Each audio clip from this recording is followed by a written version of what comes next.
The following program is sponsored by Friends of Life Outreach International.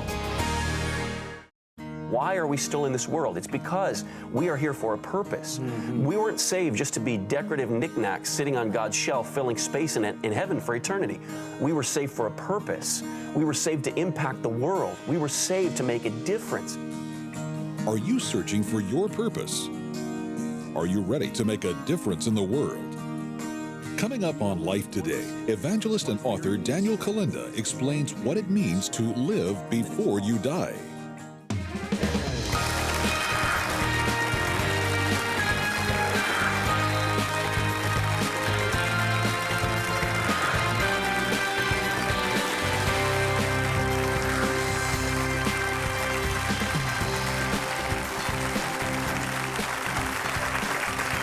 Thank you so much. It's a joy to come into your home. I'm James Robertson. My wife Betty and I welcome you to Life Today. I just have been an evangelist for 50 years.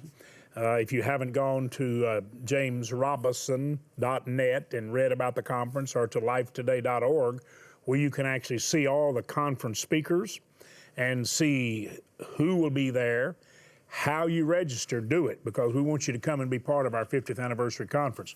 But Betty, when you've been an evangelist and you've preached to the beautiful crowds of people and you've seen the multitudes come to Christ, millions of people coming to Christ, for which I'm very grateful, you know, that's always in your heart. As a matter of fact, I've told you that through our mission outreaches, even as an evangelist preaching in the coliseums and the stadiums, when we began to undergird outreaches and we began to support mission outreaches and we began to care for the suffering and the dying, the hearts of the people and the communities and oftentimes the nations opened for the love of God and the gospel to be preached. And they were receptive because you can tell people about the love of God, but when you've revealed it to them with expressions of compassion, they're open. And you'll see multitudes come. But also you'll see these great moves of God, like Reinhard Bonnke saw all over Africa. And by the way, he and our missionaries are close friends. He and Peter Pretorius did a lot of things together, encouraging one another, undergirding one another.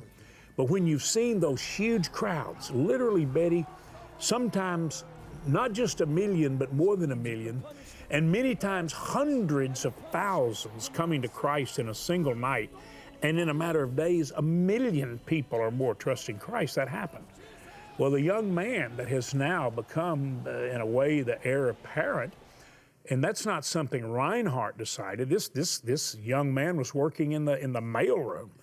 He was like cleaning up the place, and yet God had chosen him, and really spoke to him when he was just a boy, that he would go to Africa. And now the Christ for All Nations ministry, the young man we have with us, Daniel Kolenda, who wrote this book, Live Before You Die, by all means, and you can live forever. This young man is now doing those crusades. And I want you to meet him, and we're going to talk about what he wrote in this book. But would you welcome him, please, to Life Today, Daniel Kolenda. Daniel, good to see you. Thank you.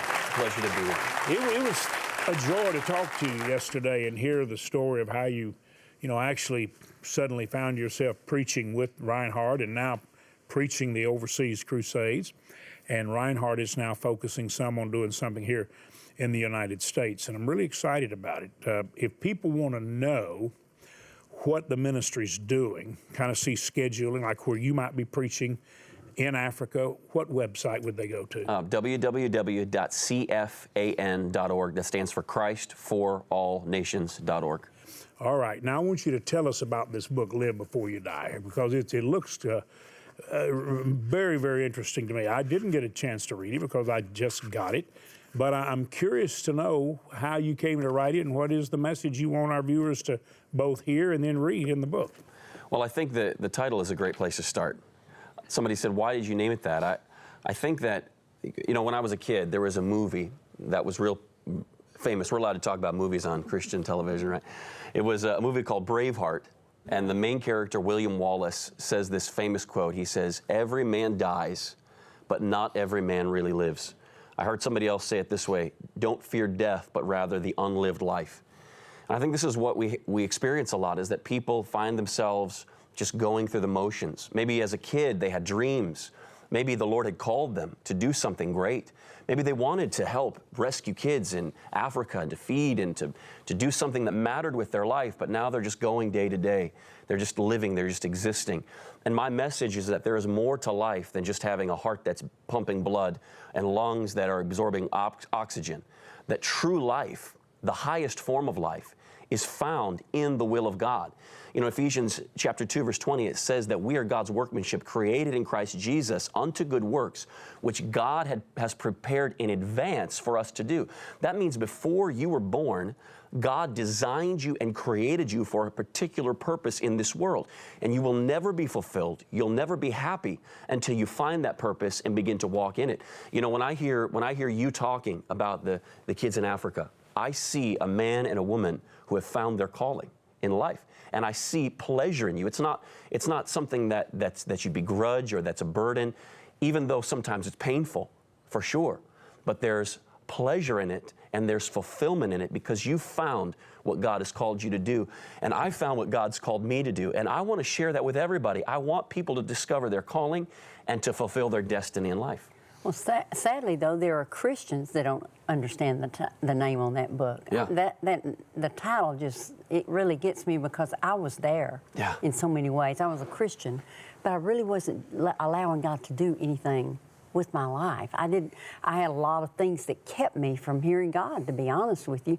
Fear, inferiority, a lot of things that just trapped me to where I just kind of thought, well, I'll just exist until Jesus comes. In fact, I find it frustrating sometimes when I travel around and I minister in churches, and it seems to me when I hear people speak and give testimonies and whatnot, it seems to me like the Christians think that their job in this world is just to hang on by the skin of their teeth until Jesus comes and gets them out of this old God-forsaken world and let the world burn. Yeah. We're going to go up in the rapture. That's all they think about. That's sad to me. It is sad. That's a sad way to live. And you know, Jesus, we've been here for 2,000 years since Jesus died. Somebody said to me, well, we're still here because Jesus is preparing my mansion in heaven. I said, if I really thought that the only thing holding the Lord back was a mansion, I'd say, forget the mansion. Come get me out of here. Yep. There's obviously something more going on. Why are we still in this world? It's because we are here for a purpose. Mm-hmm. We weren't saved just to be decorative knickknacks sitting on God's shelf, filling space in heaven for eternity. We were saved for a purpose. We were saved to impact the world. We were saved to make a difference. You know, again, you know, seeing these pictures that we've been seeing of what you're doing in the third world has really stirred my heart. And you know, I hear people all the time say, well, if God is really a God of love, why does He allow people to suffer like that? Well, you know what? The reality is that God has provided for every one of those needs to be met. In fact, I often say to people about our crusades, we already have all the money we need for the crusades, but a lot of it's still in your bank account. Mm-hmm. You know, exactly. The ones holding back the miracle is not God, it's us. Right. And we can be a part of the solution. We can be a part of the miracle. And that is our privilege and our responsibility and our duty in this world. Well, we've got so many regulations and programs, and quite frankly, here in our own country that limit us, even as farmers, and the productivity potential of our agriculture to actually do even more to feed. And as a matter of fact, the other nations of the world, when they see what we're doing, they actually will provide us bulk food supplies to help, and they're glad to do it. And you want to know why they give it to us and to the missionaries? Because we get the job done. Wow. We don't just talk about caring for the poor. We go right out hands-on, and we see that their lives are changed, and we don't leave them there. We try to show them how they can grow a crop, how they can fulfill a job, and how they can feed. Now, that's the way it's supposed to work. By the way, Betty mentioned something here a moment ago, and I brought it up about how she was held back. You have a chapter here called the Enemy Cemetery of Fear. Yeah. What do you mean by the Cemetery of Fear? Well, you know, there's a story in the Bible. Most Christians are familiar with it. It's the story of these servants that were given talents. And two of the servants went out, they invested their talent and multiplied it, and the master said, well done. But there was a third servant who took his one talent and he buried it in the ground. And when the master came and said, why did you do this? I was so fascinated by the response of this servant. He said, I was afraid. And so I buried your talent in the ground. And it suddenly hit me that, you know, in Genesis it says that we were made out of the ground. And many of us bury our talents in the ground. I'm not talking about the ground in your backyard. I'm talking about this ground. We are the ground. And we bury our talents within ourselves because of fear, because we're afraid of what people will say about us, think about us. We're afraid of failure. We're afraid of rejection. We have the fear of man. We have all these different things that hold us back. And the reality is that one day, this ground is going to be laid in this ground. And I think one of the most tragic places you could visit in this world is a cemetery. Not because of the people that are buried there. We're all going to die. Not because of the people that are there, but because of what is inside of the people that are buried there. Think about forgiveness that was never granted. Think about books, songs, poems that were never written. Think about children in Africa that could have been helped. Think about all of the good that could have been done in this world if people would have broken out of their selfish insecurities and fear. Notice that the master didn't put his arm around that servant and say, "Oh, you poor, fearful servant, let me help you." He rebuked him. He called him a wicked and a lazy servant. Why? Because the fear and the insecurity was actually a reflection of his own selfishness. What we have to do when it comes to the fears in our lives that keep us from impacting the world around us for God's kingdom, we've got to face those fears. We've got to get over those fears because God's kingdom is depending on it. People's lives are depending on it, and there are eternal things at stake. Here's a problem a lot of people have. You never make the commitment to share the life and love of God with others by just showing a legitimate interest in them. Sometimes you think you've got to go out and get them converted. No, that's God's business. You go out and love them and witness to them. Betty and I have been married 50 years. We've been in ministry 50 years. Now, a lot of people say, how is it that you all seem to have joy? Look at her smile. She's still happy. And living with me, you got to have the Spirit of God on you. You stay happy all the time. But Betty and I are happy. But here's what happened to us. We really signed on for God. And our commitment and relationship was with God, period, first and foremost. And we signed on to share Him with everybody for the rest of our lives. It wasn't something we just tried every now and then. So we started out witnessing just to a few people. I filled the stadiums here in this area where you're seated when I was in my early 20s. But I went to the parking lots of all the hangouts where the kids hung. And I would be there at night talking to them, and then they would come to the stadium and bring every kid in the whole area because I went to them. But I would witness to individuals. I don't care where it was. I've never stopped. 50 years later, I'm still doing it. Listen, Daniel, most Christians never started the first time. It's just like they're terrified. Their heart gets up there in their throat and they just choke to death. I mean, really, we have visitation programs, in a lot of the evangelical churches, and people go out and they part in front of the house and pray.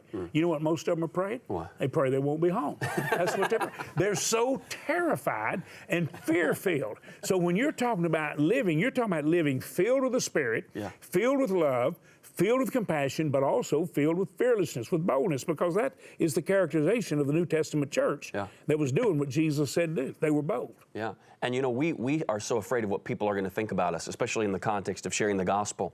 And it's amazing. Sometimes you'll struggle within yourself. Should I? Shouldn't I? You go back and forth, back and forth. What if they don't like me? What if they get upset at me? And when you finally do talk to them, you realize they've been praying for somebody to come and share with them. And you discover it was so easy. Actually, fear most of the time is like a mirage. The closer you get to it, the less substance it actually has. And finally, when you come up on it, you realize it was all just your imagination. Yeah, what are some of the secrets that you share in the book to try to discover your calling and what God has for you? What are some of the insights you give people? Well, one of them is the subject of faithfulness. And, we talked yesterday about how I started in the ministry that I'm at now in the warehouse. You talked about how before you took the stadiums in this area, you were preaching one-on-one to people. I had a young guy come to me, and he had tears in his eyes after one meeting. And he said, I need you to pray for me. He said, I have a calling like yours. I've already seen the visions. I'm going to preach to multitudes of people in stadiums all across America. But he said, you have to pray for me because no preacher will give me his pulpit.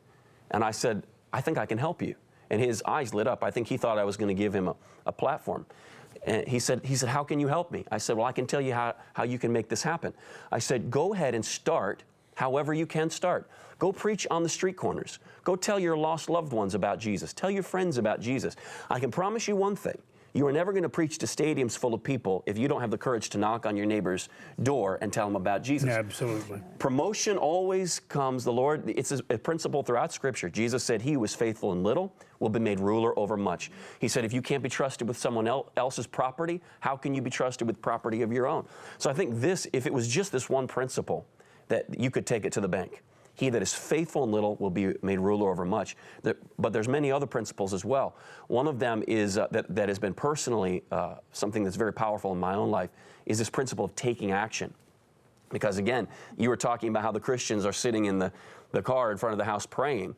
And you know, I love what Pastor Bonnke has said. He said, what would happen if every Christian in America were to fast and pray 24 hours a day, 365 days a year for America to be saved? Do you know what would happen?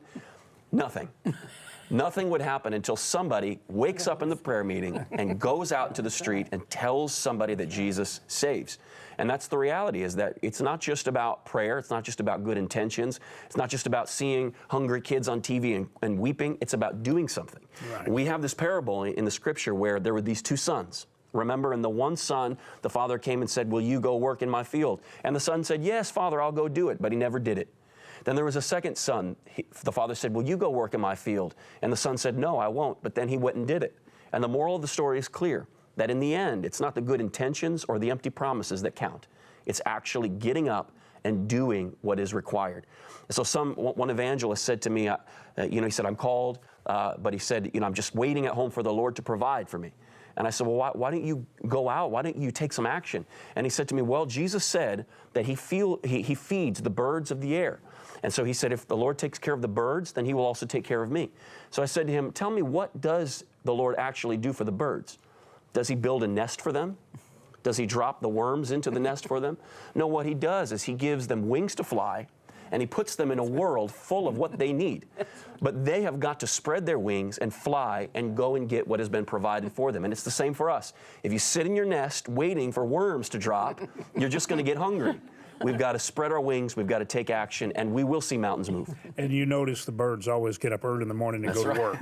They go out looking for what God provides, and we need to learn that lesson, and I learned it very young. You appreciate Daniel. I just love the Spirit of God is all over this young man.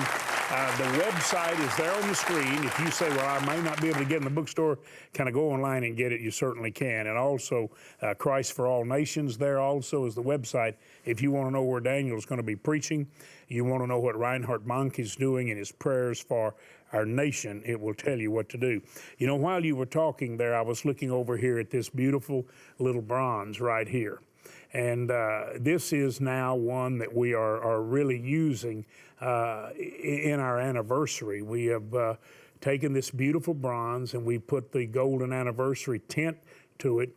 But what this is right here, Daniel, is an older brother feeding his little brother. This is brotherly love. Yeah. And that is precisely what you're seeing, and it's what we need to do. Yesterday on the program, we saw a little girl that touched my heart as much as any I've ever seen. And we were doing our best to save her life. We didn't. She passed away before we could get there with more help.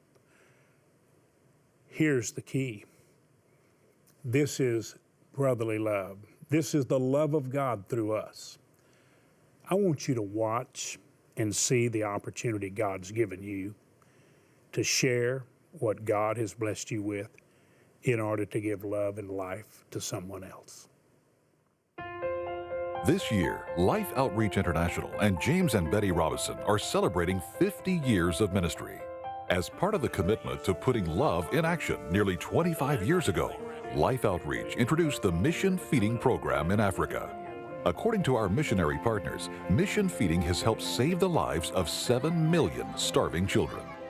Currently, Life Outreach helps feed 400,000 children in crisis areas and assists with school feeding programs to encourage school attendance and education. On a recent trip to Angola, the Life Mission team met a young man named Jose, who grew up participating in the Mission Feeding Program. As a child, he lived in a remote village and attended a school that received food every day.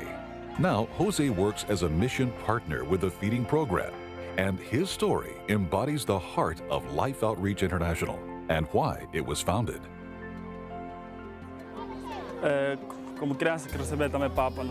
When I was a child in a village like this, most of the time, we didn't know if we would eat each day. But when Mission Feeding came to my school, we got a hot meal every day during class. My friends and I were motivated to come to school and learn because we knew we would get to eat. If it wasn't for mission feeding, I don't think I would have gone to school. Before a feeding program comes to a village, not many children go to school. They stay home and work with their families.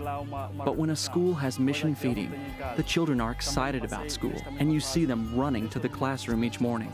I am very happy to be a monitor in the mission feeding program. I'm very proud that I get to help these children, just like I was helped as a child. One day, maybe one of these children will work for mission feeding too. I want to thank the mission feeding donors, not just because I work here, but because I am a human being. I live in this community, and I see the condition of the children. Please, do not stop helping. Carry on.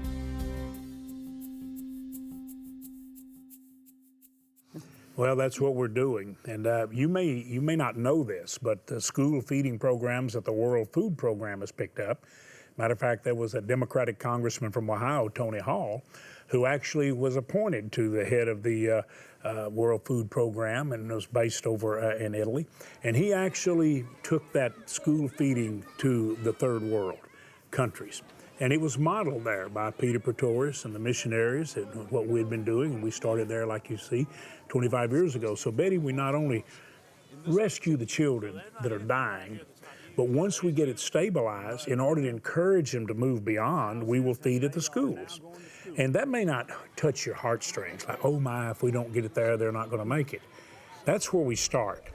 But we want to take them beyond that. We want to take them into a sound future, because we believe that's what we're supposed to do as loving people and as Christians and as people who believe God loves us and wants to teach us and disciple us and train us. So that's what we're seeking to do. Now, here's what I'd like you to understand. That's a miracle story.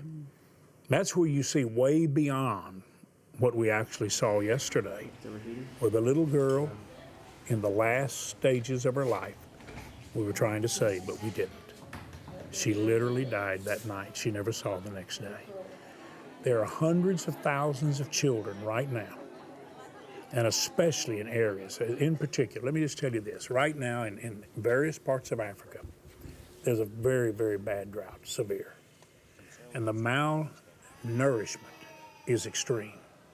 The missionaries are saying to us, James, we have to continue. We've established the feeding centers. We've got to have the resources. We have to have the food. So I'm asking you, please, dial the telephone number, use your bank card like a check.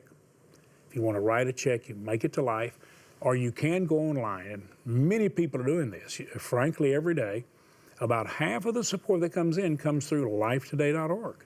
It's a wonderful way to be able to give. But would you let us know what you're doing? If you'll use your bank card, call us. If you're writing a check, call us now. Tell us you're putting it in the mail. Remember this, $30, $50, or $100 enables us to feed 3, 5, or 10 children. Now, here's what I want you to pray about. Pray about giving $100 and help us take care of 10 children. Help us continue the school feeding and increase their ability to learn and the desire to learn, to be nourished, and help us save the lives of those that are so desperate. This year, our 50th anniversary, we're offering the beautiful Brotherly Love bronze, and that is such a beautiful picture. But you see, if you look closely, there's a bowl there, one of our soup bowls. The bright orange bowls that you, the viewer, said, can't you give those children so they don't have those old hot tin cans burn their little fingers when you put the hot soup in it? Can't you do something better? We said, well, the missionary said, not if we can't give them food. And you said, we'll do both. We'll give them the bowls, we'll give them the food. The bowl is here, there's food in the bowl, and the big brother is feeding his little brother because he has the food that your love made possible. Please dial the number. If you could possibly help us care for 100 children, make that $1,000 gift. But whatever you can do, it's going to help give life. Thank you for making that call. Thanks so much for your gift. At this very moment, a child is drawing his last breath, struggling to stay alive due to a lack of food. Sadly, this impoverished child is not alone, and without our help, many like him face death as well. Today, you can make a difference. You can help save a life. Life's mission feeding teams are in place right now, ready to answer the hunger cries of 400,000 suffering children in remote areas of Africa. With previous food reserves gone and parts of Africa facing its worst drought and food shortage in years, we desperately need to replenish our supplies immediately. Your life-saving gift of $30, $50, or $100 will help feed and care for 3, 5, or 10 children for 3 full months. With your gift, we would like to send you a good word for a great day. A 365-day devotional providing an inspirational new word, Bible verse, and promise for each new day. With your gift of $100 or more to help feed 10 children, you may request the Family Reading Bible, featuring easy-to-use reading tracks, questions, and fun facts to help engage your children in God's Word. Finally, please consider a gift of $1,000 or more to help feed and save the lives of 100 children. And you may also request the 50th Anniversary Commemorative Bronze Brotherly Love. Please call, write, or make your gift online today. I want you to remember that we are sending a good word for a great day. These are 365 daily devotionals. You're going to love that. Sometimes you're busy and in a hurry, and Betty, so often the various devotional books that we've given away have been such a blessing to us. And then the Family Reading Bible. Now, you know, we offer a lot of Bibles. You say, y'all must like the Bible. Well, I hope everybody loves the Bible. This one is unique in the sense that it's one you can read to your children and with your children and your grandchildren. It's really set up for the family to grow. It's very, very important.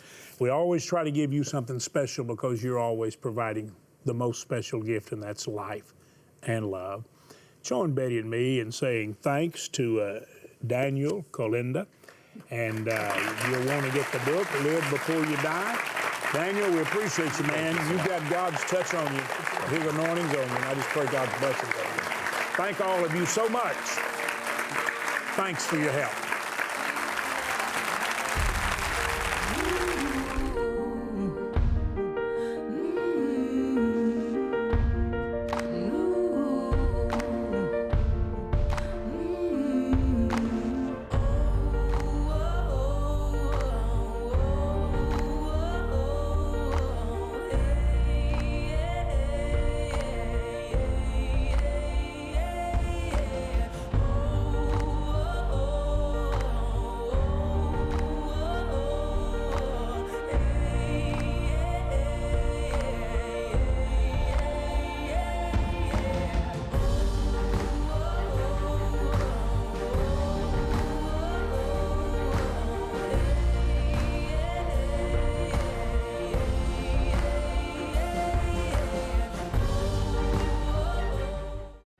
I gotta trust God.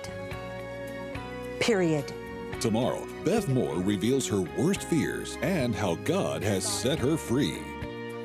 Life Today is made possible by the supporters of Life Outreach International. Your gift will be used exclusively for the exempt purposes of life. The ministry features specific outreaches as examples of the programs it supports and conducts. Gifts are considered to be without restriction as to use unless explicitly stipulated by the donor. The ministry is a member of the ECFA.